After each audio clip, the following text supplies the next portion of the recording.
The first kick landed before the ocean could finish its breath.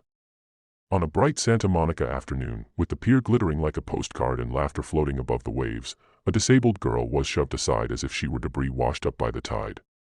The cruelty was fast and casual, the kind that assumes no one will stop it. Wheels scraped wood, a body tilted, and a life already carrying more weight than most was treated like it had none at all.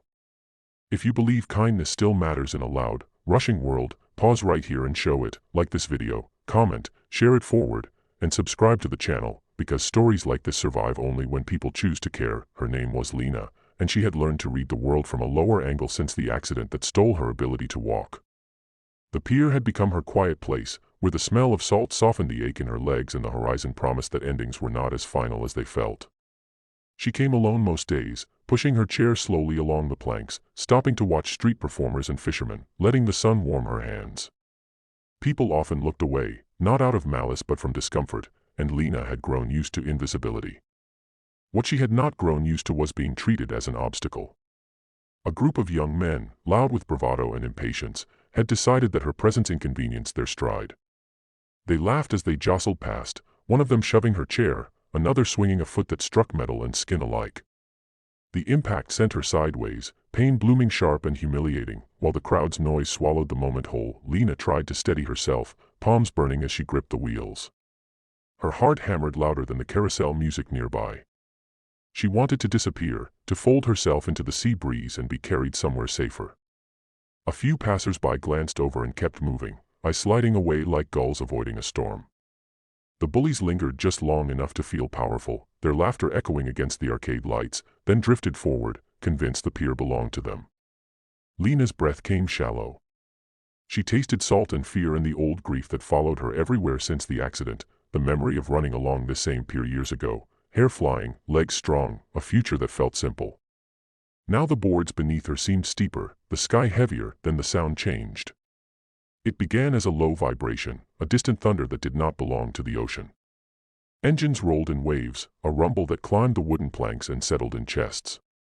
Heads turned. Conversations stalled. From both ends of the pier, motorcycles appeared, chrome catching sunlight, leather jackets moving like a tide with purpose. It was not chaos, it was coordination. Dozens became scores, and scores became what looked like a living wall.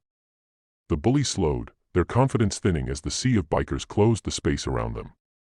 The pier, moments ago a place of cruelty and neglect, transformed into a corridor of accountability. The bikers did not rush. They dismounted with a calm that spoke of rules learned the hard way, of loyalty forged on long roads. Some wore patches faded by miles, others simple denim, but all of them shared a posture that said they had seen enough injustice to recognize it instantly. A few stepped toward Lena, not crowding her, just enough to block the wind and the staring. One biker knelt to check the angle of her chair, another retrieved a fallen bag, hands gentle, movements deliberate. The rest formed a wide circle, engines quiet now, presence loud. The bullies found themselves staring at faces that did not need to shout to be heard. The laughter drained from them. What remained was the understanding that the pier did not belong to bullies today. Lena felt something loosen inside her chest. Not the pain, that would take time, but the belief that she was alone. The bikers treated her as a person first, not a problem to step around. They waited until her hands stopped shaking, until her breath slowed, until the world felt level again. The crowd that had rushed past moments earlier began to gather, drawn by the stillness, by the rare sight of strength choosing protection over spectacle. Phones lifted, but so did consciences. Parents pulled children closer. A street musician let his song fade. The pier learned a lesson without a lecture. As the bullies slipped away, smaller than they had arrived, the bikers stayed. They stayed long enough for Lena to feel safe enough to look up and meet their eyes. She saw weathered kindness there, a shared history of being judged by appearances, of being underestimated and misunderstood. The leader of the group, a woman with silver threaded through her braid, placed a bottle of water within Lena's reach and nodded once, a promise without words. They did not ask for thanks. They did not pose. They simply restored balance and prepared to move on, the way guardians of unwritten roads always do. When the engine started again, the sound no longer felt like thunder. It felt like a heartbeat returning to a frightened body. The bikes rolled away, leaving behind quiet and a changed afternoon. Lena sat for a while, watching the ocean reclaim the horizon.